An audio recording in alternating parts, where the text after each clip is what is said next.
It's over 9,000!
Welcome, Super Elite Warriors, to Final Forum, a podcast for the discussion of all things Dragon Ball. I am your host, Jelli, an elite recruiting member of the Frieza Force on a mission to find the best warriors from across the galaxy to join the greatest army of all time, and I am joined, as always, by my new recruit co-host.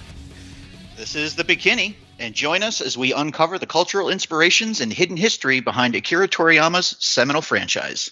And today, we're joined by a special guest, so no shtick, no nothing. If your journey to this fandom has in any way mirrored that of ours, and you were brought to this show by Toonami, you almost certainly were brought in by this voice. Recapping episodes, leaving us with cliffhangers, few are as important to the feeling of Dragon Ball as the narrator. And we have with us today Funimation's original narrator for Dragon Ball Z.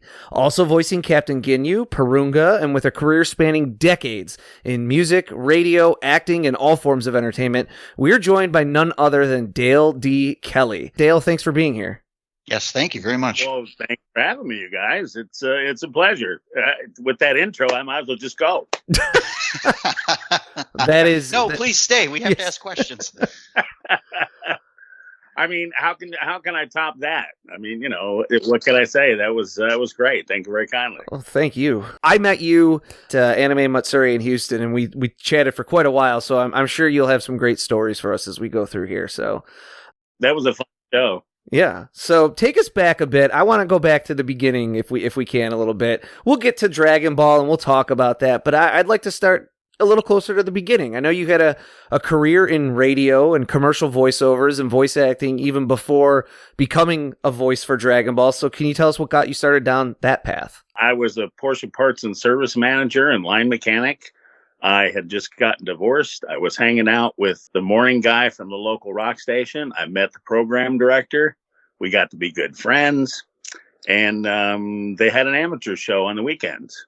So he let me do the amateur show, which you got to bring in your own music and do your own thing.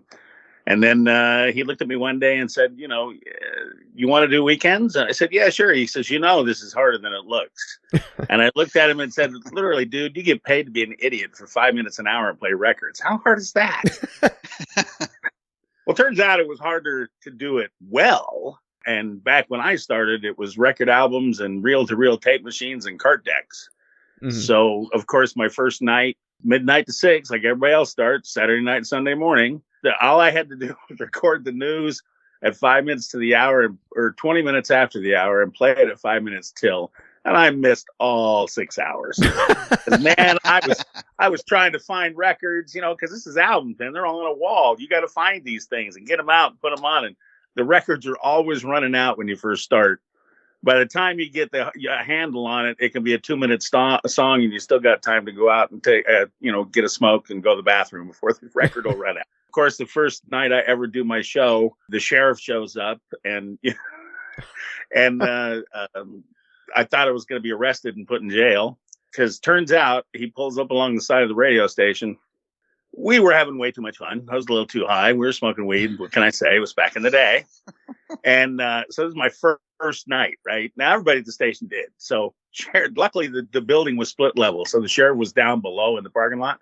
So he yells up at us, "Hey, Yes, officer. We got to report that the AM radio station has been running the same record for 45 minutes and skipping. All right. Whoops. Okay. Let me go check it out. So I walked across the hall to the AM control room, and there's nobody in there, and no records on the turntables. Back in the day, and still to this day, you can also broadcast from the production room in case you have to do something in the control room, work or something. So you're walking down the hall, the AM production room, and I open up the door, and there's my friend Corey asleep on the floor. He's taking we used to do this all the time. He took the cushions off the couch in the front room, set them down in the production room, fell asleep. And they used to run gospel in the mornings, right? On Sunday mornings. And this record is going da-da-da, da-da-da, da-da-da, for like 45 minutes. So I kick Corey and say, hey, dude, the sheriff's outside, says you've been skipping the same record for a while. He jumps up, screams, hold him, and just literally slaps the needle across the record. So I go back to the window, tell the sheriff, yeah, everything's okay, man. He just fell asleep. That's all right. But imagine, we're freaking out because back in the day, Nevada, it's all legal now. But back then, a seed was a felony. So we're looking at it's holy crap, man, we might be going to jail for, huh? It's a literal record scratch moment. Oh, yeah, literally. So that was my first night in radio. But I just, I never thought I'd get the opportunity to do it. And then when you do, I mean, I gave up a $45,000 a year job in Santa Rosa to take my first full-time job in Sacramento for $1,000 a month. Oh, wow. Because it was like, God, this is, I told my family, it's, my mom and my dad and stuff, because like I said, I've been divorced by now. I said, look, I'm going to give this 2 years. I can always go to the car business. I mean, I know that backward and forward. So I'm going to give it 2 years and see what happens. And I never look back. So it started out in radio, but God, it took me all kinds of places. I mean, like I said, I just tell people I've been in the entertainment business for 40 years because I've literally probably done 95% of everything you can do in our business, including being a union lighting, sound, and video engineer. I mean, I'm retired from my Oxy because I was here for 10 years in Vegas. Bekinney, how often have we heard that story of, I'm going to give myself a couple years? It's so funny. Yeah. Because Akira Toriyama, who wrote the Dragon Ball manga, he quit a job in art still, but he quit a job where he was drawing ads, and that was paying him a completely living wage and everything to do the manga thing. And he told his parents when he quit, I'm going to give it 3 years. And the voice of Goku, even when she got into acting and voice acting, her dad wanted her to go to college to get basically like an MBA. And she was like, no, I want to try this. I'm going to give it a few years. And it's just funny that you hear that story so many times. I'm going to try it for just a couple years and see what happens. And when you really throw yourself into it for those couple years, it takes off. Well, one of the things, I have a panel that I do with Mark Britton, or we do it separately when we do these conventions, and it's called Dragon Ball and Life and Entertainment. And I give people a choice. They can either have a Dragon Ball panel like all the other ones where we answer the same questions about the show and about working there and stuff, or I can tell them what it's like to act, because, most people want to be voice actors. And I keep telling them, yeah, there's about 300 other jobs you might be interested in if you actually gave them a shot. Mm-hmm. And the thing that I stress more than anything is exactly what you're talking about. It's passion. Right. If you don't have passion for what you do, especially in the entertainment business, you're going to be sorely disappointed. You're going to be upset and miserable, and you're going to wish that you were doing anything else. But if you got passion for it, then those 90% failures don't matter at all, because the 10% successes just keep shining brightly on the hill. Yeah. And for me, that was it. I mean, I wrote 11 before I started in radio. What got me hooked is this guy, Daniel Cook. He ended up being my morning partner. We ended up being a number one morning show, Captain and the Sarge. He's the one that got me into radio and fired me twice. So, yeah, he fired me twice too. It's like, it's like it's like a marriage. It was like anything else. God love him. I wrote an 11 episode soap opera called The Edge of Sparks, because Sparks is right next to Reno. He ran it in his afternoon show, and it actually got written up in the newspaper. Now, think about this. This is a guy who basically, who's, like I said, never been in this business before, worked at the local Volkswagen dealer and was basically in the automotive and warehouse business like everybody else, had real jobs. And all of a sudden this happened. And then I had no responsibilities all of a sudden. I was just taking care of myself. Well, that's something most people don't get, is a second chance. Mm-hmm. And for me, like I said, when I got divorced and everything and it didn't work out, all of a sudden I'm standing there 26 years old and I got a whole chance to do whatever I want to do again. So, Yeah. I mean, dude, I was broke more than once. Trust me. There was some serious downtime. That also seems to be a common theme. Yeah. That we keep running across as well. Well, a lot of it's self-induced too. I mean, you roll the dice, you take a shot, something doesn't work out. It's like Dragon Ball. The only reason I left the show is because I did the movies. Mm-hmm. And because I wrote those soundtracks and did those movies, and we got in a fight over royalties because they didn't want to pay anybody, and I mean, I tell that story and, I was really bitter at first, because I mean, they really took advantage of me and my idea because the Brawl movie, all those other movies are all based on the Trunks and Bardock idea. And I got to give credit to Batman Beyond because that was my inspiration. Yeah. I went to him one day. I went into the office one day and, again, and Daniel were there and I said, hey, the internet says your music sucks. And, I mean, what can I say, man? And, I'd been always using radio and I started naming off friends of mine. He said, I could get Metallica and Scorpions and Dream Theater and pretty much you name it. I could get these guys to make your movies kind of like the movie Heavy Metal with killer soundtracks. Well, of course, they jumped all over that idea because they saw dollar signs, Now, sure. Understandably, they were coming out of the problems that they had because of the ocean dub and all the stuff they went through. And, they had a payment they had to make every year, as a royalty payment to keep that franchise. Yep. Mm-hmm. And, back then there were no Funkos and, tons of merch out there where they're laughing all the way to the bank with. It was just, them trying to figure all that out. So they didn't want it. They wanted it all to be work for hire. And you can't, Sammy Hagar doesn't work for hire, man. He's got a record deal. Yeah. So out of that, that's basically, the Wikipedia page says I left under mysterious circumstances. There's nothing mysterious about it. We argued, we fought. Never tell a rich guy, dude, how much is enough. I learned that lesson. Because I said it to Daniel in a meeting one day. We were arguing over the royalties. I told him, dude, you're going to make, X amount of dollars off every video. These are going to sell 3 times more than you've ever sold before. And all these guys want is 25 cents between all of them. Dude, how much is enough?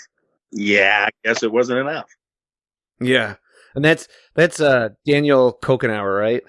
Yeah, Daniel Kokenauer, again, Fukunaga. Yeah. Those are the guys that, those are the guys that had the thing. I loved working there. I really did, dude. Mm-hmm. The people were great. The show was great. You couldn't make a living at it. I mean, I actually turned down the narrator gig when I first got it because I couldn't afford to do it. I had a studio in Dallas. I was making way too much money recording bands and producing commercials and do all kinds of shit. They want me to drive all the way to Fort Worth for $25 an hour. And, and I mean, I was flattered because, I went out like everybody else, probably talked to other actors that were in the original Funimation dub that I did. And they'll probably, if they're the OGs like me, they'll probably tell you the same story. We all answered an ad in the back of the Dallas Observer that said cartoon show looking for voice actors. Yeah. And that's how most of us got the gig. That was a question I wanted to ask you there is, so yeah, you're in, I mean, this is because now still staying in the earlier part of your career here, you're in radio, you've had a successful career in radio at this point, right? And you got a bit of a rocky start, but you're in Dallas, you're making really good money working in radio. What makes you decide to answer an ad in the classifieds for a voice actor? I mean, were you involved in drama clubs when you were in school, or no? That was my second time back. See, I went to Dallas. I left KZEW, or I left, where was I? Yeah, I was at 96 Rock. And this is the first time Daniel fired me. He fired me in April because I told him to FO over a thing with ZZ Top. I mean, it was really stupid. And, we laughed about it years later, but basically one of the things you may not have seen in your research is I was supposed to be a pro bowler.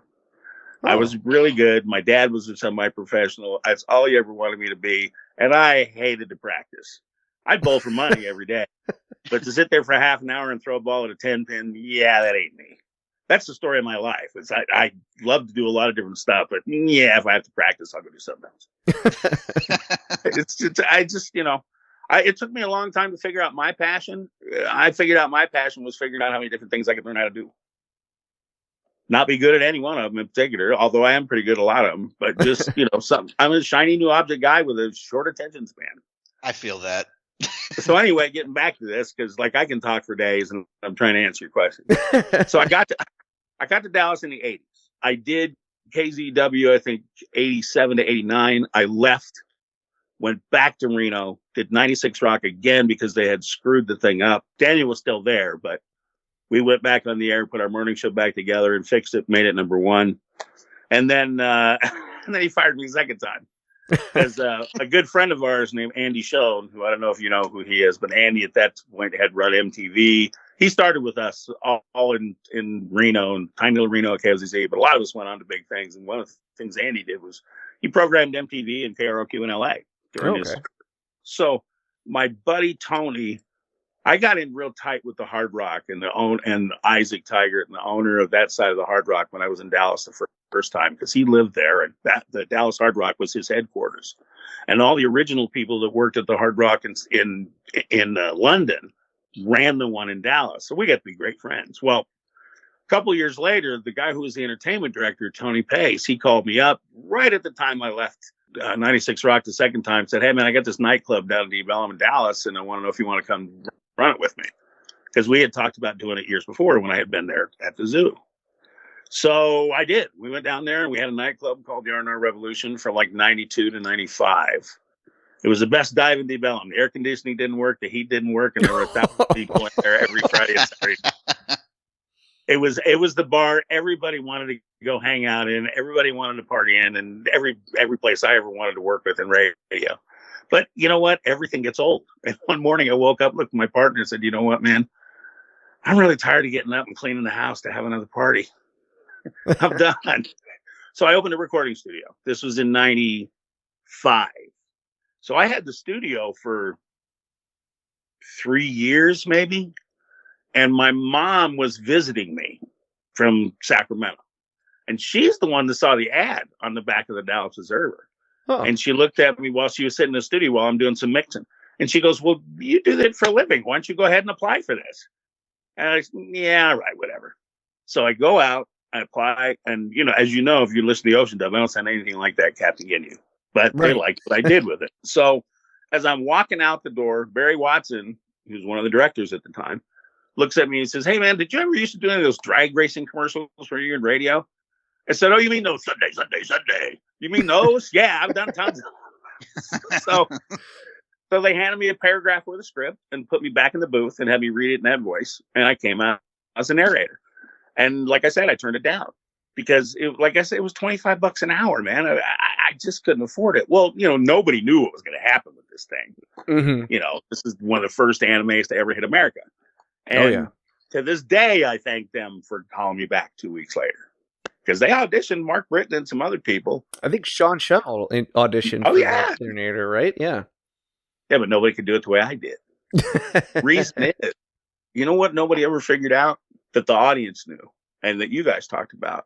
Narrator's a character.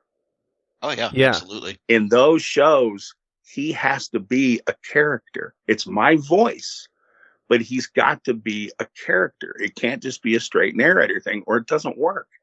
Right. Yeah. So when I did it like I would have done, a character standing off screen in costume reading this stuff. Mm-hmm. Mm-hmm. And like I saw a comment one time on YouTube or one of them talking about what happened to the forgotten narrator, and they were talking. I mean, there's a lot of those out there. I laugh because we'll probably get into that, but I disappeared for a long time because Dragon Ball was just not a gig.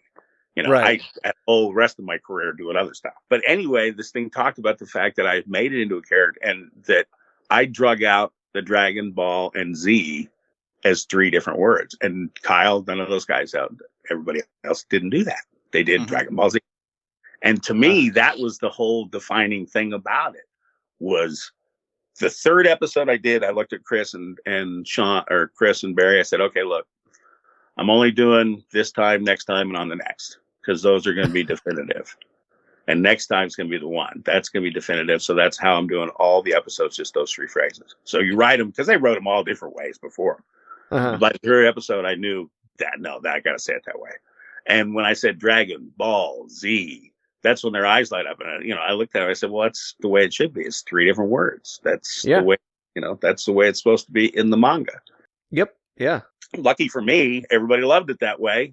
There again, fast forward to 25 years later, this is the first year I've ever gone out and done signings and cons, because quite honestly, when my agent Javier tracked me down and told me all that was happening, I literally told him, you're full of it, dude. I said, there's no way in hell. And he says, no, Sean and Chris are millionaires. And I went, what? And I go, oh, no, and Sean and Chris, at the very first show I did was here in Vegas last March or April. They talked me into doing a show, and it was here in town, so it didn't cost anybody anything to have me show up. Sure enough, I had two people fly in, one from Florida and one from Missouri, because they found out that I was finally doing signings, and they wanted to get my signature on something. So of course, that for somebody who never took this serious, that freaks you out big time. Right? Like, really? I could see that, definitely. The shit I've learned over this year has completely changed what I'm doing next year. I cannot believe 25 years later, I'm buying another goddamn motorhome and getting ready to go on tour. When I left Dragon Ball, because I own the soundtracks to those movies, I ended up getting a distribution deal for my label through Universal Music Group. So I toured the country recording blues festivals and putting out a series called Along the Blues Highway, and was perfectly happy.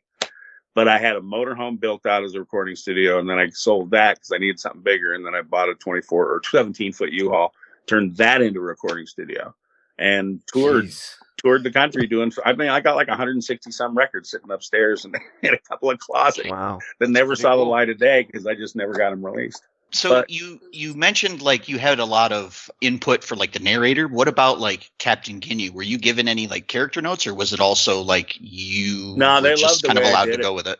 Okay. They loved the way I did it, like an idiot, because that's what he was.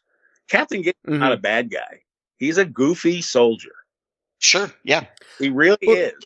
It's the one thing, because I know you're not super familiar with the franchise, but one thing Akira Toriyama loved to do was to like build someone up and then completely undercut it with some bit of humor. Yeah. And that was he builds up Ginyu as being like Frieza, who's the most evil person in the universe. He builds him up as being his right-hand man, his second strongest in command and everything. And then he shows up and he's a goofball. Yeah.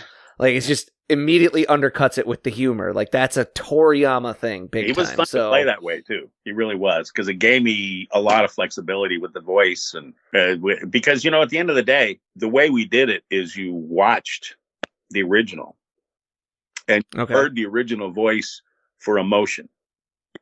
Then you went to the booth and you had to watch it again in the booth and try to match what the dialogue was to the lip movements on the thing. Right. You got a real sense of like, what the character was doing and stuff. And, they just liked what I did, Did you have any kind of like process to prepare you for a recording session? No, actually going back to when I turned it down and then got the gig back, 2 weeks later, they called me up and said, hey, look, we really want you to do this. What's it going to take? I said, all right, tell you what I'll do. You give me $200 a session and I'll come out and do as many episodes as you have ready. So it worked out great for both of us, because they could only have so many at a time. So it worked out great, because then that way I'm not driving out there for 1 hour for $25. I'm going out there to spend 2 or 3 hours, and we would do all, you do the screaming last, like everybody will tell you. You pretty much got to save your voice. Sure. So, and any of the Walla stuff, because there's all kinds of shit they'd have us do, just filling in, and Walla means you're just filling in background noises and stuff. Mm-hmm. Okay. Voices, that's what they call it. So there'd be a lot of times where they've got scenes where they just need people to scream and shout and do different stuff because they've got crowds. So whoever was there that day, a lot of us would do it. When I was doing Ginyu, because I think I did 15 of his, I think I did like in 2 or 3 blocks or 4 blocks, where I had 2 or 3 episodes to do on each one. And my voice was good enough where I could do that. To this day, I can still do that kind of stuff. The only thing that really gets to it is, like I said, the longer I go into the day, it is a little bit tougher to do the narrator voice consistently, because I'll start coughing just because I finally get the tone in my voice. But Porunga is an even deeper version of that, and Porunga is one of those deals where a lot of guys, you'll see a list that they'll have 5 or 6 different characters listed behind them with their short characters. 99 times out of 100, you were there that day and they needed it. That's how I did. Aha. Chris, God bless him. At the end of the day, the reason Chris has so many voices is because he's there all the time. He was on salary. He was on salary. That'll do it. Yeah. Yeah. That was it. That's what I said. I can get frustrated as hell with him about everything that happened, but I can't blame him for pinching pennies given the fact that they got put into bankruptcy and almost lost that franchise. Right. Yeah. So, and another thing too is they really didn't understand the entertainment business like I did, because I'd been in it forever. So they were just naive about a lot of things, but it just didn't play out well. But ultimately the show came around. But you probably noticed I'm not the only character and voice actor who just one day they're just, hey, what the hell happened to them? They're just gone. Yeah. Speaking of the difficulties that you, not specifically about the difficulties that you had at Funimation, but like Jelly said earlier, there's probably a lot of people that would listen and who want to become voice actors. Do you have any kind of advice as far as common pitfalls to avoid, or just certain aspects of the career, I guess, that maybe people should prepare themselves for?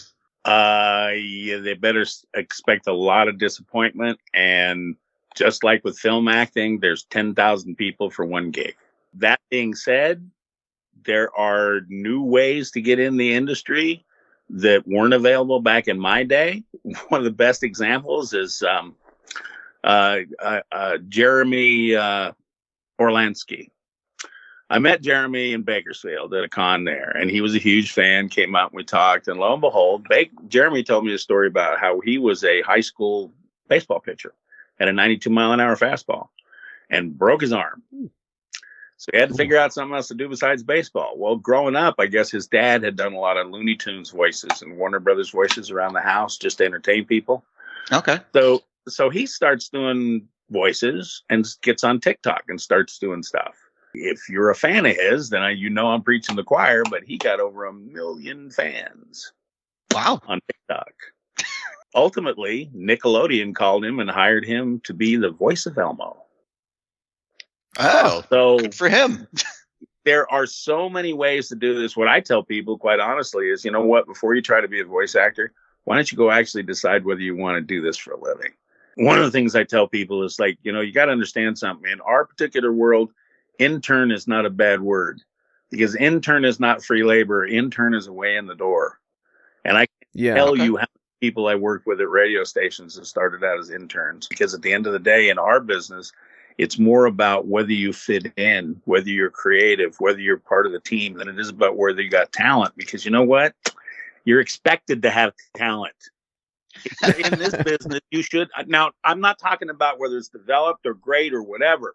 Right. But in this business, you're expected to have talent before you even go any other place, or you're not going to fit in. So you know what I tell people? Find the local theater group and volunteer, community theater. You can find 15 to 30 different jobs that you can try out and see if you actually want to do this for a living. Sound guy, lighting guy, props, set decoration, costume, you name it. There's so many things that you can try and figure it out, because you know what? This business isn't for everybody. That's a cool piece of advice that I don't know that I ever would have considered, right? Is there's definitely things that people can do to essentially run a project or a couple projects, right? And find out if they have the passion for it, actually. And find out too, like you mentioned, don't just limit yourself to the acting piece of it. See if you would, or if you're interested in running the lights, the sound, the whatever. You know what else happens when you're an intern? You run into people. Yeah. You run into people that all of a sudden it's look at the way this guy works. We need him. Yeah. You never know who you'd meet at the local theater or volunteer at the radio station or the television station. I mean, just get in the door, because that's the thing. People recognize talent. As I said, you're assumed to have talent when you get in. but it's whether you have commitment, whether you have passion, whether you fit in. Mm-hmm. And that's the thing. I mean, that's the best advice I could give anybody.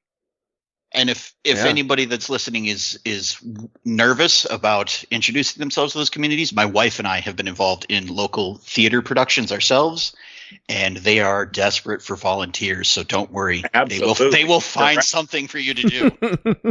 That's great, man. Because see, you know from experience. Now, see, how many people during those things did you meet that if somebody was serious about getting it, it's like, oh, I can help you out. Oh, easily. Every time we did a production, easily at least a dozen new people.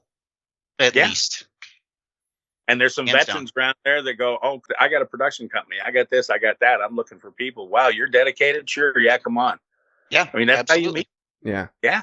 I can get lost in conversations. So now go back to this and see where we're at.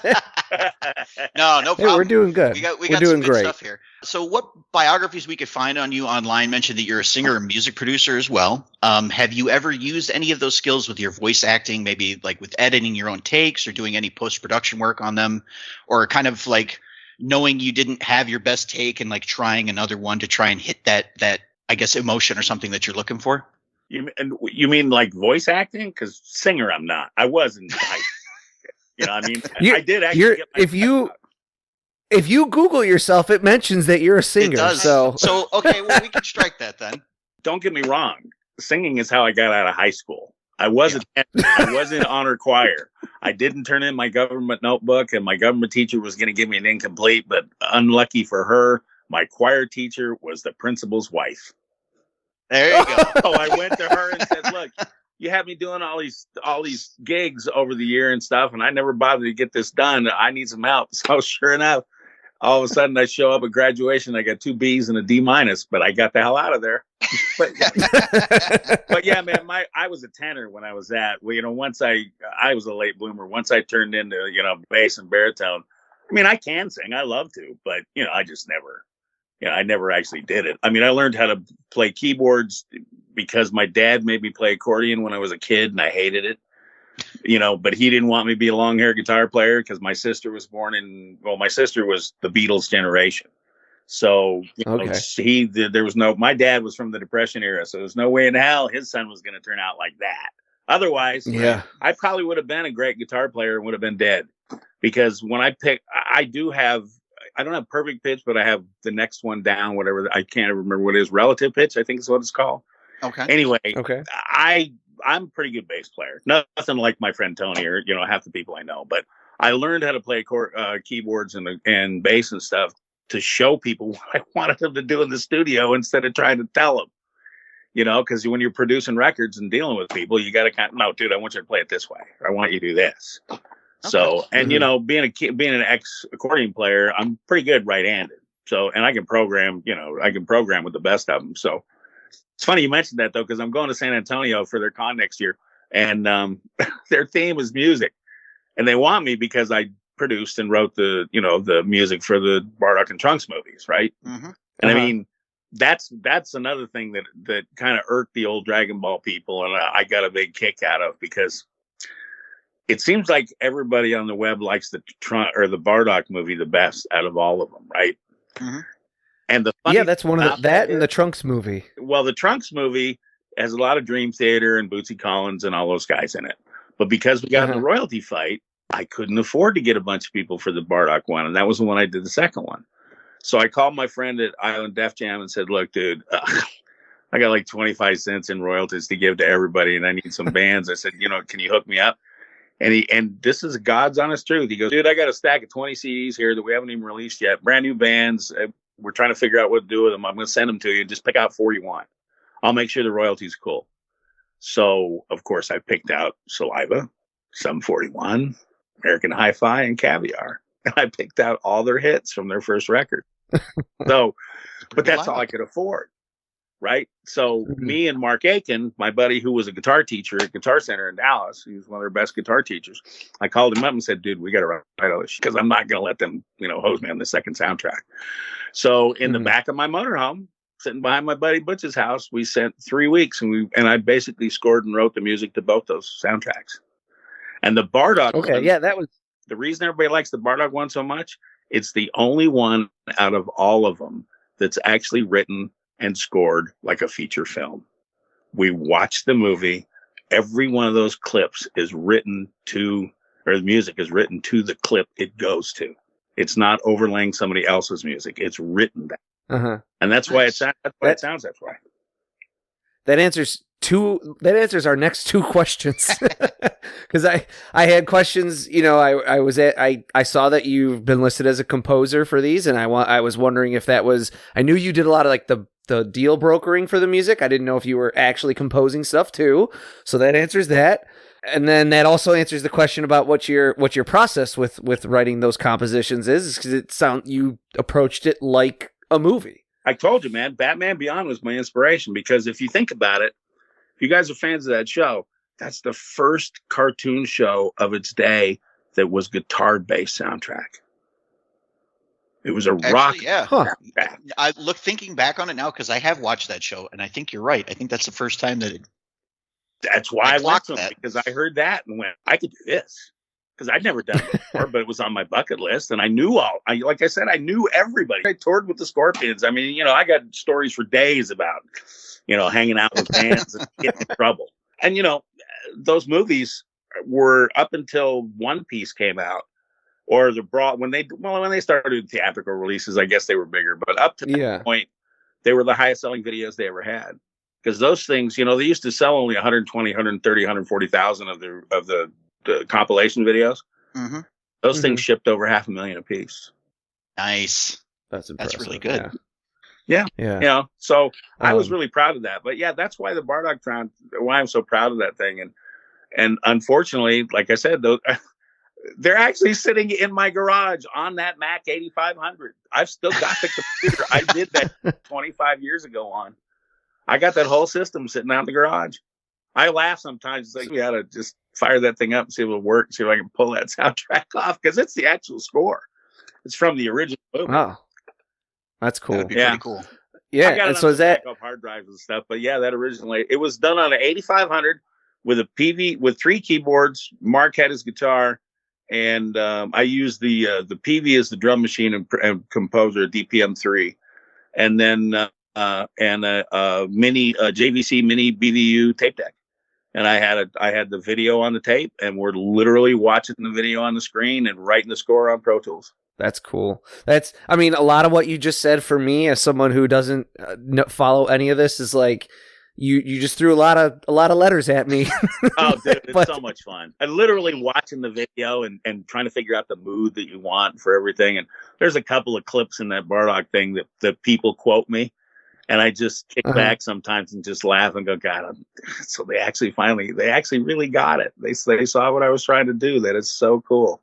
Nice. So would you say of your work on the show that your work on the Bardock movie in terms of the composition and everything is like what you're most proud of then? Oh yeah, the Trunks and Bardock movies are the things I'm really proud of. Yeah.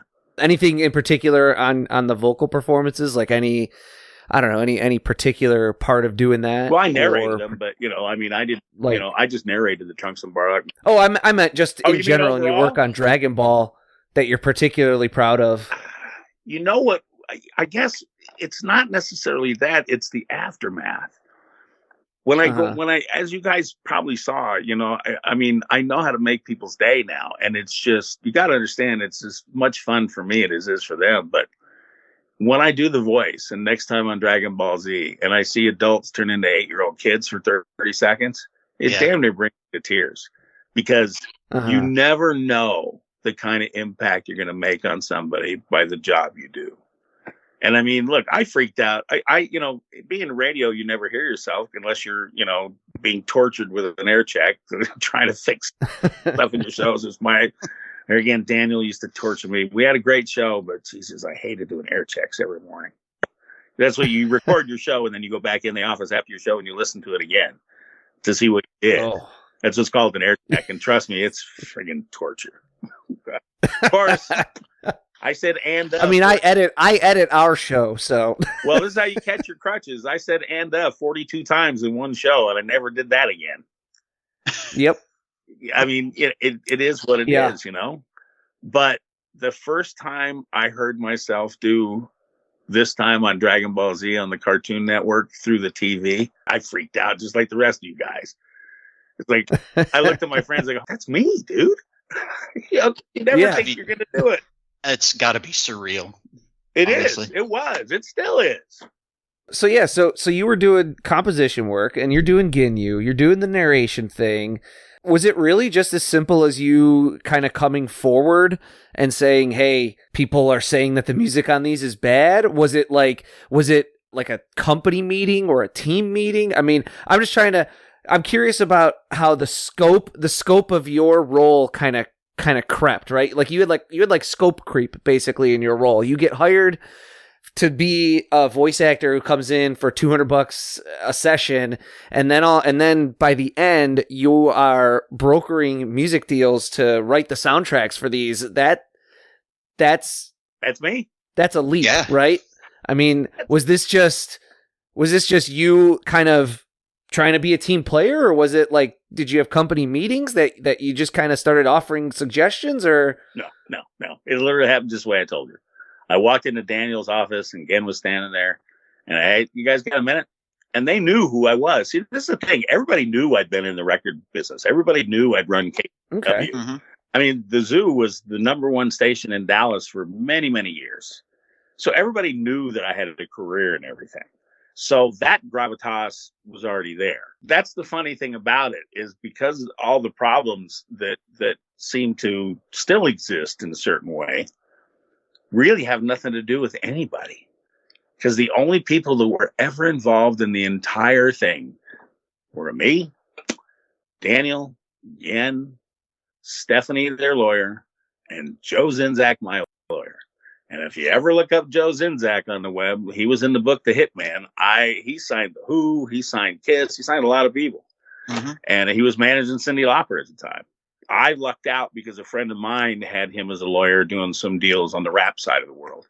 And he found out that I had this Dragon Ball thing and immediately saw dollar signs. So he took And, with Gen and Daniel, it was strictly, God bless them, it was strictly dollar signs too. But like I said, remember, they weren't making a lot of money back then. And I want to say, don't quote me, even though you're going to, but I want to say the payment was $4 million a year minimum for the franchise. Oh, wow. That's pretty expensive. Because that was the whole thing. They actually told me the story about how they got the franchise too, which was, Gen's uncle worked at Toei. And he approached him and said, hey, look, man, you can come up with $4 million. I can get the franchise for Dragon Ball Z for the United States. From what I was told, I guess Gen and Daniel were college buddies. Okay. And Daniel's old school Texas money, right? Banking money, right? So they had the money. But from what I know, like I said, you guys might know more about this than me. The Canadian show, it was all union, and Saban couldn't get them decent syndication. Right? They were on weird time. Yeah, they were on at like 4 a.m. Yeah. So on like UPN. That's why it ended up back in Texas, because they were going to lose it. They had to file bankruptcy, and then they brought it all back to Texas, and that's why they advertised and did what they did. So, like I said, in a way, looking back on it, I got what I wanted out of it. I got the distribution deal with Universal and went on my merry way. Would I have loved to have done all 14 movies like I was originally supposed to do? Would you guys have all just been blown away by the soundtracks that I would have done because of all the connections I had and the connections Joe had? Be a completely different story. Yeah. It'd be a completely different friggin' story. But, it turns out the way it does, Yep. You've probably told this story before, but just for our listeners who might be coming to this for the first time, who maybe haven't heard it, I don't know how much you want to get into it, how deep you want to go, whatever, because I know it was fairly tumultuous, you no longer working with Funimation, but what was the driving force behind that? I know it had to do with these soundtracks, but I don't know how much. Just like I said, I told you guys, it's all about the royalties. They wanted work for hire. They wanted to do work for hire, which Mark and I could do. Mm-hmm. And the other thing was that there were some issues they had, because everybody was excited and everybody was going great and got the contract. And then all of a sudden 10 months go by and nothing happens. And my lawyer keeps calling over going, hey dude, what's up? Hey dude, what's up? Hey dude, what's up? And I book studio time. I've talked to actors. So by the time we actually do them, most of the guys that I had lined up, we got other stuff to do, dude. Sorry. Yeah. Which is why I ended up putting the guys that I did on those two. And also that, by that time they were trying to figure out a way to break the contract. At least I felt so. Now they have to justify their existence, but because the way the Trunks and Bardock thing came up is all of a sudden they called me one day and those weren't movies. Those were actually TV specials. They got released as a double feature in Japan, but technically they weren't the movies. Right. Well, the problem stemmed from the fact that they didn't have permission to do things they thought they did. And they didn't tell us for almost 10 months. So by that time, I had racked up some big legal bills and some other things, which is why I had a conversation with Barry. There were two conversations that got me canned. I'm sure they were. I don't know, because at the end of the day, when I finished the Cell Saga, I just didn't get called back. I was at the Christmas party, dead man walking. Everybody else knew I was gone except me. Yeah. Oh man. That's how they did it. I mean, I'm not the only actor they've done that to. So, I can't really figure out why they did what they did to the people they did it to, because a lot of it didn't make any sense. Mm-hmm. But also, everybody's got their version of what happened. For me, like I said, I just got finished doing a session. I'm sitting there with Barry, and I'm depressed because a couple of my friends have called me telling me they can't do it now and all this, and I just said, man, I'm on the hook for X amount of dollars in legal fees, and I'd hate to get it. I love this place. I love working with you guys and everything. God, I'd hate to get in a situation where somehow or other I'd have to come up with some kind of legal strategy to get my money back. Well, Barry went, and as far as I know, Barry went right to Daniel and threw me out of the bus. Oh. And then the other time, like I said, we're in the office. There's just us. That's why I said there's no other people involved in this. This is why nobody else has the reason to even they don't even have a dog in this fight. But anyway, so in that meeting, there's only 4 of us. There's just me, again, Stephanie, Daniel, there were. I forget her last name. That's why I just say Stephanie. And then Joe's on the phone. And we're arguing over the fact that they don't want to pay anybody any royalties. And I'm telling him, it's like, look, dude, this is the first movie. I said, look, man, I've got Dream Theater and Bootsy and Slaughter and these guys. I've still got them involved, and all they want is 25 cents between them all. Daniel, you're going to get $8 a video off each one, sell 500,000 or more units, and all they want is a quarter. Dude, how much is enough? Yeah. Well, those two, I'm sure that's what got me fired. And to this day, I think one of the reasons that I'm persona non grata is because they think I'm going to sue them over it. Because my side, I think they owe me a lot of money because of some of the stuff that they did over the years, re-releasing stuff. And they re-released it on DVD and didn't think that they still owed me any more royalties. But they do, because there was no start over clause in the contract. I mean, there's a lot of things that is bad blood between us. The fun part is it's all on their side. I mean, really, dude, it could be a lot of money to a lot of people. And at the end of the day, I really give a rat's ass. I got my own thing going on. You guys didn't even know. If my Cycles of War project takes off, that's going to come out this year. If this thing takes off, it's going to be like Warhammer and Magic the Gathering. You think I'm going to be pissed off at some little bullshit Funimation did to me 20 years ago? I mean, what the hell? That does that ties into basically my next question here was are you aware that if you pick up one of the recent Blu-ray releases, or if you go to Crunchyroll to go watch Dragon Ball Z, your roles have all been re-recorded via other actors. I'm the only one that did that all to for that reason, because they're afraid of it, and I don't even know why. I could care less. Justin, if you're watching this, dude, I could care less. Let's go out of here, man. Chris, I got nothing against you. Don't know why you're pissed off at me, but me and Sean are good buds. That's probably why. And that's funny, because that was exactly what I was going to ask. Is it from your point of view? Is it a royalties thing? Is it, it sounds like from your point of view, it sounds like it's more of a royalties thing. 25 cents off every video over $250,000, and it had no reset. What do you think? Yeah. Yep. And you know what? I could care less. Like I said, I laugh on I think I told you guys this. I don't know if I told you the story, but I certainly tell other people, I'm getting that money one autograph at a time. Yeah. That's a great way to look at it, honestly. Yeah. Look, I it's like I said, it just is what it is. Mm-hmm. If you're going to let it get to you, you're going to be miserable and you're going to be ready to shoot yourself because people ripped you off.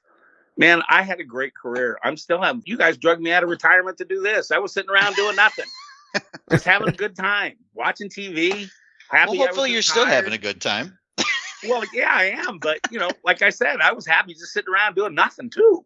Have you kept up with the franchise at all since you? No, not at all. Okay. No, I didn't keep up with it 6 weeks after I left. Other than several years later when the DVDs came out, right? Mm-hmm. We got a hold of each other, right? Because Mark called me up. His girlfriend saw him in Walmart and came in and said, "What the hell, man? Why are these things in Walmart and you're not getting paid?" So I hadn't heard from Mark in years. So of course, phone rings. He calls me up. All right, dude, I'll find out what's up. So I get a hold of Funimation. They don't even have the contracts. They can't even find them. Oh. So being the nice guy that I am, I make copies of them all and send them all to them. And then what do they say? Oh, you still owe us money. Oh, come on. I swear to God, I got the text somewhere. I think I saved those emails from years ago. But literally, yeah, they think I still owe them money. From what? You didn't get any returns.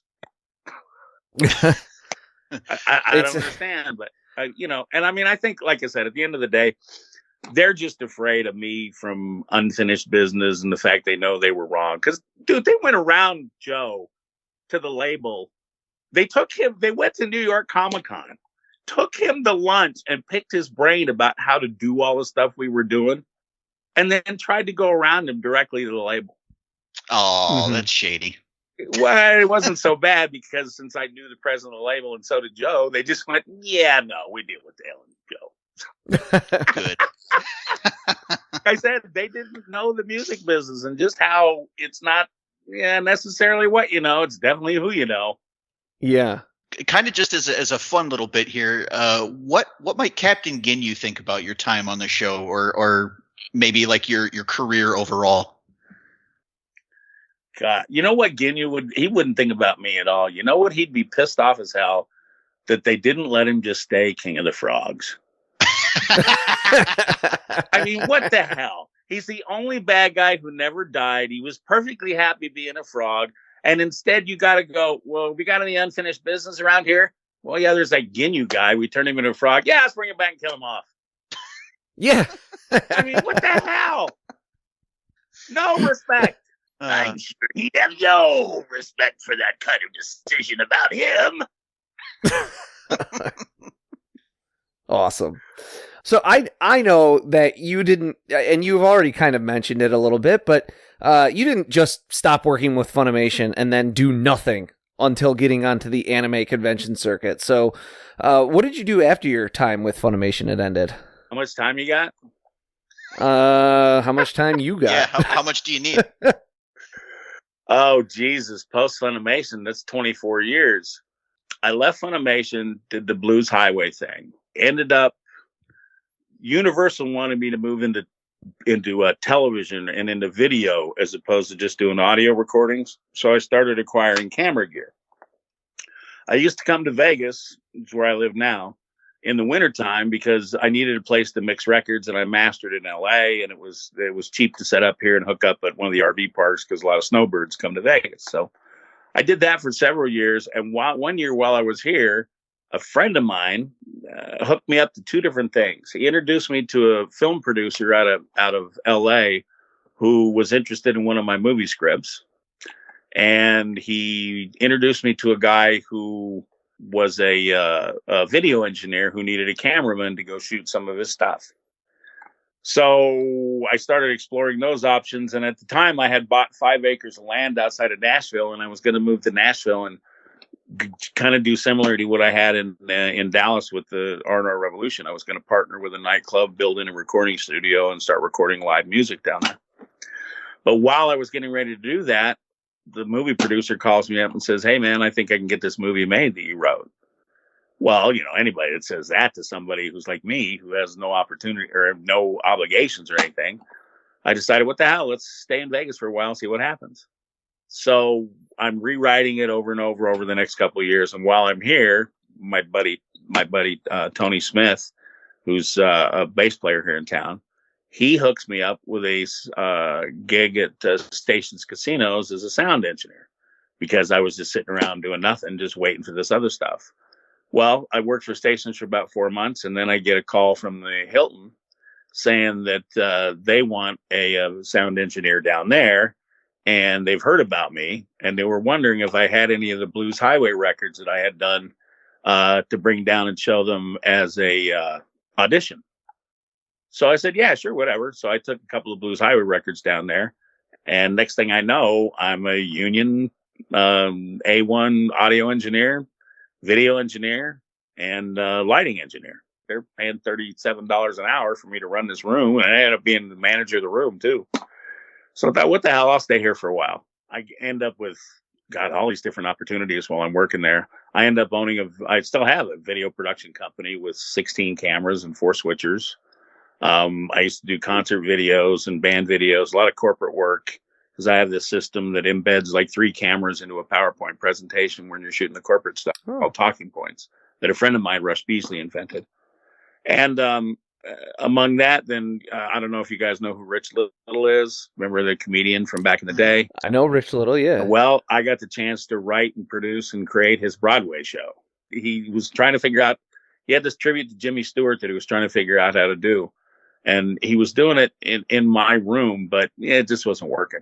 So one night we're sitting there. I said, I got an idea. I said, we can do this, this, this, and this. So he went away over the weekend and came back after the weekend and said, we're going to do your idea. And I did. I created it was on 3 different television screens. There were 240 cues. And it basically followed his dialogue. Yeah, I mean, that's just one of the things that I got to do. Mm-hmm. When I was in radio, I mean, you remember Tommy Lasorda, the manager for the Dodgers? Yeah. Remember when he did the diet commercials for Slim Fast? Kind of. I wrote and created those for Thompson Medical Company. Oh, that's cool. I'm the father of all the celebrity diet ads. Oh, okay. I swear to God, dude. And that came out there again. That came out of a connection. My cousin, companies like that, like Slim Fast and stuff, had regional store people that would go around and face the stores and talk to the managers. And my cousin Joy was the West Coast rep. So this is the first studio I had up in Colfax, a little 8-track studio, and I was working with a couple local bands. And she called me one day and said, look, I'm going to corporate meetings. I need an idea for an ad campaign. Can you give me one? I said, yeah, sure. Let me think about it. Well, funny enough, my friend Scott Bergman up in Reno had a company called Bizarre Guitar and Star Sound Audio, and he had just bought his first Ikegami broadcast camera. He was going into video. So I called him up and said, hey man, I got this deal that I got this idea for Thompson Medical for Slim Fast. Can you bring your camera down? We can shoot like an 8-minute video and see if we can get something going. So he did. He came down over the weekend. I shot it. This idea about how to track celebrities and do the gradual diet thing and the whole bit. And gave it to Joy. She took it to the corporate meeting. And like 3 weeks later, one Sunday morning, I get a call from friggin' Danny Abrams, the CEO of Thompson Medical. He loves the idea. He wants me to fly to LA on Monday to meet with him, the head of such and such advertising and the head of Thrifty Drug Warehouse to discuss the program. So naturally, I go down there with a beard. Like I said, my beard was like Billy Gibbons. I went in, did the proposal, and sure enough, they bought the program. So they gave me a check for $40,000 and bought me out and went on their way. Huh. I had Johnny Carson talk about an idea I had in his monologue one night about freaked me out. Oh, really? Yeah. Back when I was at 96 Rock in Reno during the 80s, during that drought, my partner looks at me, Daniel, like I said, my boss, he's the GM, I'm the program director at the time. He goes, dude, we got to get involved in the drought somehow. We got to fix this. So I'm sitting out there and I look over and there's all these stones about this big sitting in the garden next to where we're smoking weed, right? And all of a sudden it's like, okay, dude, here's what we're going to do. We're going to take all those rocks and we're going to paint them red. We're going to put 96 on them because that's our colors. And then we're going to get certificates that are numbered and we're just going to give them to people. And the certificates are going to say tanks for saving water, TANKS. And the object of it is that you put the rock in your toilet to take up a little bit of space and you save water. And if you did that, we would just call out numbers during the day, and you didn't have to be caller number 9. You didn't have anything. We just give you prizes just for saving water, right? Okay. But if the rock was in your toilet and you hung the certificate on the wall in your bathroom, and the captain and the sarge showed up at 6 a.m. for a toilet inspection, and it was all there, you won $1,000. Oh, that's fun. We had that's a cool idea. People signed up in Little Reno in like 6 months, right? So all of a sudden, stations around the West Coast start calling us up, going, "Hey man, how you guys doing this and stuff?" So one night we're in San Francisco, and I'm sitting there watching Johnny Carson, and his God is my witness. You know, I used to rock back and forth with his hands behind him. Mm-hmm. Okay, he sat there and he said, "And can you believe it? There's a radio station in Reno, Nevada that's giving away toilet rocks." Dude, talk about freaking out.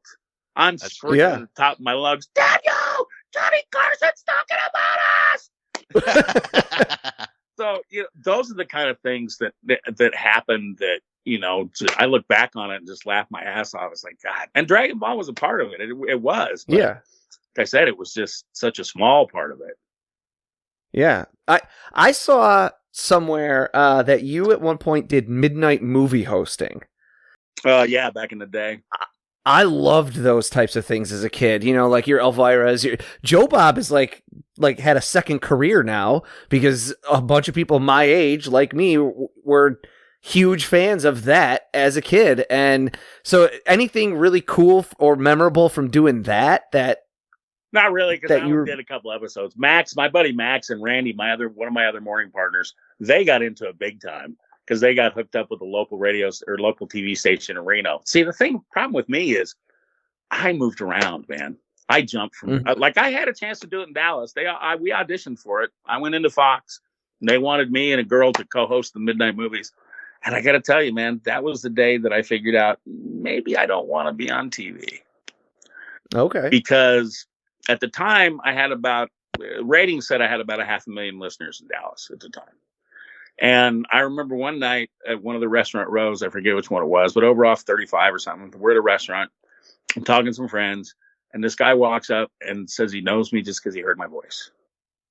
Now, that's one thing about Dragon Ball. It's another thing when you're just the local radio host, even though it's a big market still, and people pick you out of a crowd because of your voice. That was the moment where I thought, you know what? I still want to go to the grocery store. Mm-hmm. I get you. I've been in it long enough to where I kind of figured that, no, that's not really what I want to do. Because I did a television commercial with Randy Quaid for the Super Bowl party that he was hosting. There was another thing I was doing when I was in Dallas. And the fact that we sat there the whole day to do a 30-second commercial, I ain't got the patience for that. Nah. Okay, right? Yeah. I couldn't be an actor to save my life. I couldn't. It's just like I can't. There's two types of people on radio. There's announcers, and there's characters. Okay, I was a character. I couldn't read a liner card about a concert or a pub or something to save my life. But if you give it to me and let me put it in my words, I guarantee you by the time I'm done with it, everybody who's listening is going to be sorely disappointed if they're not with me because they've missed out on something that's so great. I can't wait to be there. But that's me, and that's why I've managed to make a good living, being a character. I don't like being me. Me's boring, Yeah. It really is. I disagree. I don't Preaching think to the choir you're boring at all. Well, that's because I'm old enough that what's funny? And you guys are going to go through this. At some point, you become the person telling the stories instead of listening to the stories. And you don't know when that is. For me, it's somewhere around the 60,000th question my son asks me every day that I realize I'm the one. Of what I'm talking about. Telling the stories. Yeah. All of a sudden, it's like this all stuff, I laugh about it because, I do got a ton of stories that I think back. It's like, Jesus, how did you get all these? Because even some of it's surreal to me, I mean, I laugh when people, what did you do this? Yeah, goddamn, I did actually. I was having one of my favorite phrases of all time is I was having more fun than humans should be allowed to have. It was. If you could go, if you the current day storyteller that has lived all these experiences could go back to your younger self and give yourself some advice, what would it be? I don't know if I would, because I'd probably scare the shit out of myself. I think there's a reason why we can't do that. And honestly, think about it, man. Just stop and think about how dangerous it really would be if somebody with a life experience of being 60, 70 years old in a 20-year-old body. Mm-hmm. I mean, the decisions you'd make, I think there's a reason why we don't know, like if I knew then what I know now, I think there's actually a reason, some cosmically, why we don't. Would you change stuff because it's going to change who you became? So Right. No matter how bad or horrible something was at the time, if you're happy with the way you are now, would you change it? Because you're not going to be the same person. That's a good point. Right. It's a great question. That's why, if you talk about regrets, every single person has regrets, but Sure. Would I change it? I don't know, because I'm happy with my life and who I am and my son and my grandkids and, everything that turned out the way they did. And that's a whole nother story, right? I didn't see 30 years because of my problems with my ex-wife and this career I had. So, but if I changed that, he would have never turned out the way he did, and we wouldn't have the relationship we do now. I mean, him and I are partners in this game. He's a writer too, although the family tried to beat it out of him. I'm dragging it back. He's as creative as his dad is, but yeah, that family is just, they wanted me to go to work for the phone company and give up everything I ever wanted to do. And yeah, it just wasn't me, I love the outlook though. Just. Yeah. Honestly, I think it's a pretty healthy way to look at experience, honestly. It's also a painful lesson to get that outlook. You know what I mean? It takes a long time. Yep. Sure. I could see that. Not always pleasant, If you have anything at all in you about being a better person, time, it's like the Funimation thing. It's a great example. I can still be bitter and angry and everything else that happens. Like, at the end of the day, look, I can understand why they did what they did. I don't agree with it. But if that's why they did it, I can certainly understand it, because one of the phrases I hate most in life is also one of the ones that we live by, and that's business is business. See, I don't believe that. I think every business is personal, because no matter what you do, I don't care how removed you are, it affects somebody personally. Right. So no matter what you say, you're just trying to absolve yourself of the fact that you did something painful for somebody, and you just don't want to feel the blame for it. As far as we know, we really get to go around once in life. Should I really be miserable? And should other people be miserable? That's funny about my ex-wife. She's still pissed off at me, and I wish to God she was happy. So what are you working on these days? Any plugs that you want to give to our listeners to be able to keep up with you? CyclesOfWar.com. It's my whole life. I've been working on this thing almost 35 years, off and on. And it wasn't until I retired 8 years ago, I guess, that I hooked up with my son again, and my manager, Greg, and everybody started bugging me about actually doing something for myself. Well, I came up with the science fiction series originally called Chandakar. Now it's called Cycles of War. And it was based on a very simple idea that what kind of society would humans develop if they were stranded on a planet that, one, electricity only worked 28 days every 33 years. Okay.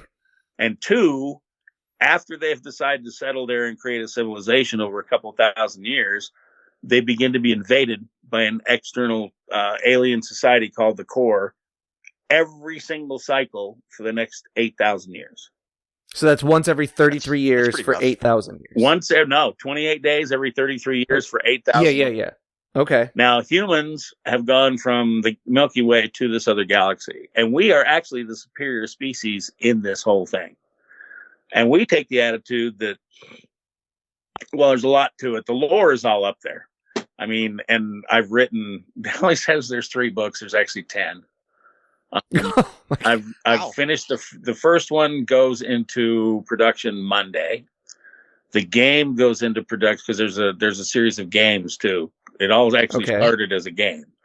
So there's a trading card game. There's a board game. There's eventually going to be a video game. There's 2 different series of books. There's the one that I'm writing right now, which are called the Seer's Chronicles, which is a set group of books that deal with this one particular character and his journey into becoming a character known as a seer. And it also takes you through the history of how humans get to this planet and how the invasion starts. So it could be compared basically to like the Silmarillion in Tolkien's world, where it's the educational part that covers the first 2 ages. And then the combat diaries are literally that. They're literally the diaries of the different people that go through 28 days of combat against the aliens. So there literally could be tens of thousands of those. But the card game, it's like nothing you've ever played before, yet it's very familiar because it's all about dice and trading cards at the end of the day, just fighting with each other. But there are more ways to play it than we've figured out as far as setup goes. Because you can play individuals, you can play teams, you can play multiple people, you can play 1 against 30. If you buy a game for $45, actually up to 30 people can play out of that one game. That's a good deal. It's really designed for people who like Tuesday, Wednesday, and Thursday nights playing Warhammer, Magic the Gathering, and stuff at their local card shop, or getting their friends together and playing. When I designed it, I stole a phrase from Atari. It's easy to learn and hard to master. It's got the strategy of chess, but the simplicity of checkers. Okay. Yeah, I mean, you basically, it has the randomness of you select a town or a ship to defend or attack with. Then you build an army that goes with that. And then once you build your armies, you attack each other with 3 20-sided, 3 12-sided, 1 6-sided die. And you beat up on each other. There's no turns. It's all about control. As long as you're winning, you have control of the game. So, you could knock your friend out in 6 rolls straight, then you can knock him out in 6 rolls straight. And there's 28 exchanges of turns, just like there's 28 days in the book. And at the end of that 28 turns, whoever has the most points wins. I give it 2 thumbs up. Anything with cards and dice, I'm all about it. The board game, see, another thing too, everything you buy in Cycles of War applies to everything else.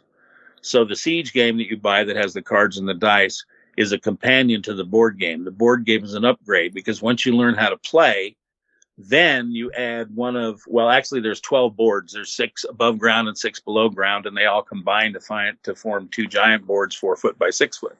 You get another set of cards because in the Siege game you have the combat group. In the board game you add the command group, and now you add not only because the Siege game is basically a town versus a ship in a siege, just like a siege is. You beat each other up, and there's no movement. In the board game you add movement, subterranean tunnels, deception, multiple towns, multiple ships, multiple armies, specialized armies, all kinds of stuff. So, and this is all done. It's just a question of like rolling it out over the next year and a half. But it took me 8 years and 16 versions of the cards to get them done. Wow. It's a ton of work. And it's ironic that we're doing this because literally I have to approve the cover of the book and the gilding on the pages this weekend because it goes to press next week. And the game probably won't have it until March. But see, next year I'm literally buying a $100,000 motorhome, one of those outlaw ones with a garage in the back. Yep. I'm building custom flight cases. And I don't know if you know who Scott Innes is, but Scott was the voice of Scooby-Doo and Scrappy-Doo for many years. Okay. And Scott doesn't do the signature line anymore. Scott actually is out in the merch area. He's got his own booth. And that's what I'm doing. I'm literally putting together Dale Kelly's The Narrator store. Nice. Okay. It's going to be all the Funkos that I can sign, all the Cycles of War stuff, because that'll be out, the games and stuff. So I'll be selling games. I'll be selling upgrades. I'll be selling any signature to anybody's thing. I've got 30 of the 5-packs that I bought of the Ginyu Force, because now that I'm doing the tour, I can take them because, when you're flying in and out, it's hard to take those. Yeah. Right. And so far, it looks like I'm doing, I can't even believe I'm saying this. I think I'm doing 31 or 32 cons next year in a row. Wow. Oh, wow. So I'm doing like a 9-month tour starting in March and going until the end of October. And then I'm going to do in-stores in the middle. So I'll drive from a con. I'll be at a con on the weekend. And then I've got another one maybe 250 miles, 300 miles away. I'm going to let the internet and the company that's printing my game contact all the stores and let the stores book me during the week to come by in between cons and stop by and do a Dragon Ball signing and then a Cycles of War night to teach people how to play Cycles of War. That's awesome. amazing. So keep your eyes on your local conventions, people, because I'm not going to make Dale rattle off the 31 cities that he's about to visit. We've got a Facebook page and Instagram page ready to go. We just haven't started yet for Cycles of War. That's why I said cyclesofwar.com is where you're going to find all the updates and everything. I've already got it pulled up. I've been looking at it. If you look at the book page, it says there's only 3 books and there's literally like 10. So I have to go back in and fix that. But yeah, the first one, they're actually more like episodes because they're not very long. They're only 82 pages. Like this first one's only 82 pages. It's a 20,000 word novel with 110 illustrations in it. Okay. And there's an illustration on every page. You guys are way too young for this. Even I am. But back in the 30s, before there was television, they used to have radio soap operas, radio plays. Oh, yeah. Well, that's what I'm going to do to all these. They're all going to be turned into radio soaps. And what's funny about it is I've got a lot of the OGs from Dragon Ball wanting to do the show. That's great. Oh, I'm looking forward to that. I know. That's what I mean. Because we all laughed about it at a couple of different conventions because everybody's like, they're all into it. They all love the idea. But we'll literally go in the studio and everybody be on mics, everybody be in the room together, and we'll do it just like they did in the 30s. That sounds great. That's cool. Successful and people like it. We're going to probably take it on the road, maybe do it at a couple of conventions so you could buy a ticket. Oh, that'd be really something fun. I absolutely would see. That's what I've got planned. But, at the end of the day, people got to like the books first. Yeah. I keep kidding my friends. It's like, I don't want these like the cool discs from back in the day with the movie and have them sitting in my freaking garage. I actually want to sell them. So, yeah. I got one listener question actually that we had a couple come in, but we covered a lot of them. But one that we didn't ask. So I had a friend of mine, Jacob, said he said your voice is how he permanently hears Captain Ginyu, and he wanted to ask if you had any particular cartoons or voice actors or voice performances or anything like that were influential to you growing up. Oh, you're dating me because see, my generation, because I'm going to be 70 at the end of this year. Okay. So in about a month. Congratulations. So thanks, man. I mean, the only way I know it is because I've been around the sun 70 times. Other than that, I don't feel it. I don't act it. And all my friends this age are old. So what can I say? I grew up on the original Johnny Quest, the original Hanna-Barbera stuff, the original Looney Tunes. You grow up listening to those voices all the time. And ironically, I always knew I was going to be in radio, even as a kid. I just did. And I'll never forget, you probably don't know who the Carpenters are, but they were I know the Carpenters. Okay, well, the Carpenters. Familiar with their work, at least. Okay, so you remember the album where they had the whole radio thing on the side of it? Where he talked about the guy. That I don't. Well, there's an album where literally one side of it is all basically kind of a radio show presentation kind of thing. Man, I used to know that thing word for word by heart. Okay. I used to quote it. I knew it. I had the announcer's Jones when I was a kid, but I never knew it. Although when I was still married, I mean, I got laughed out of the house when I told my family that instead of wanting to go to work at the phone company, I'd like to go back to college and take theater and learn acting and writing. I mean, they literally laughed me out of the house. And literally, I'm thinking, all right, I'm 25, 50 pounds overweight. My life's over. And then, for whatever reason, my wife decided to sleep with my best friend from high school. On some level, God, I knew it was the best thing that ever happened to me because I was going to get a chance to have my life back again. On another level, it was horrible going through a divorce, losing my son and, everything else. But I got to admit, man, and that's the thing. If you're honest with yourself over the day, you have to be, the first person you got to be honest with is yourself. And I got to admit, there was a part of me that said, all right, you get a second chance of life. What are you going to do? And that's kind of, I think, what led me down to all the paths that I did, because subconsciously or otherwise, I wasn't going to waste that second chance. I mean, that's the thing about radio, it's strictly mercenary. I mean, I remember the first day I got told, we're not in the business to play music, we're in the business to sell advertising. Now, coming from somebody who got in it because they loved it, That's a real kick. You know what? Yeah, that's fair. I mean, but that's it. Television, same thing. It's why we hate commercials, because that's what they're in the business to do. See, the funny thing about radio, and this is another thing, you talk about careers in the business. Radio, for example, everybody in the business except the traffic director and the production director costs them money. Yep. The way they look at it. Air staff, sales staff, everybody else costs them money.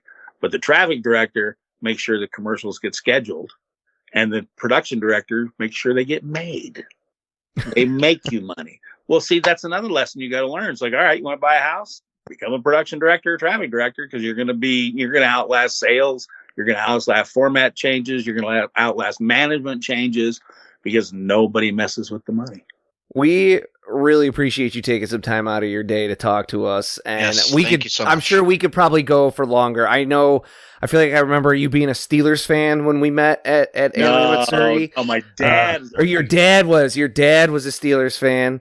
My team sucks this year. They had their shot last year, and next year it's going to be too expensive to keep Purdy. So yeah, we're done. Oh, well, as a Bills fan, I'll apologize for what we just recently did to y'all. No, you don't have to. Because at the end of the day, no, seriously, they had their shot last year. They had everybody together. They had a great team. They had everybody healthy. They had their shot. And it just is what it is. To be perfectly honest, I hate to tell you this, but I honestly think that the Lions are going to win it this year. I'm hoping not, because my buddy Tommy is from Buffalo too. He worked with the Shintas out there. He was a lighting guy. He was my lighting director out to Hilton for years. He's still there.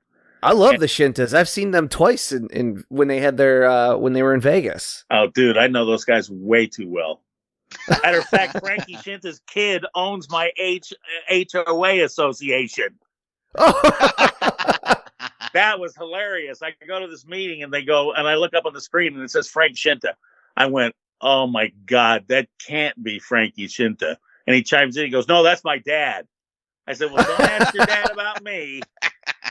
I'm surprised you know the Shintas, man. That's too funny. That's like really closing a circle there. I dealt with for years. Frankie and Joey Shinta. Yep. Well, I would be honored if you would give us the narrator for our outro on this episode. Sure. I'd be absolutely honored. No biggie, man. We had too much fun doing this. As the podcast draws to a close, Dale Kelly takes his leave saying farewell to all you listeners, reminding you to subscribe, rate, and review.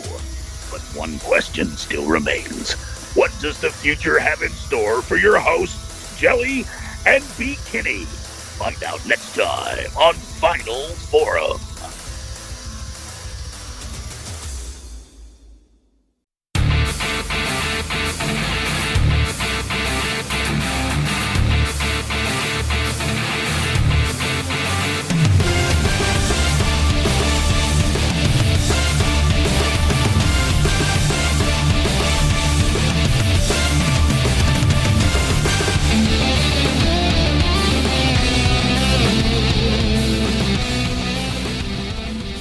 Final Form is written and produced by Tom Gwelly. It is performed by Dan Kinney and Tom Gwelly. Our webmaster is Dan Kinney. Our theme music is provided by YouTube content creator GVG Kid. Want to learn more about the Dragon Ball universe, including concept art, behind-the-scenes interviews, and recommendations from Jelli and Bekinney? Connect with us on social media. Like us on Facebook. Follow us on Twitter at Final Forum Pod.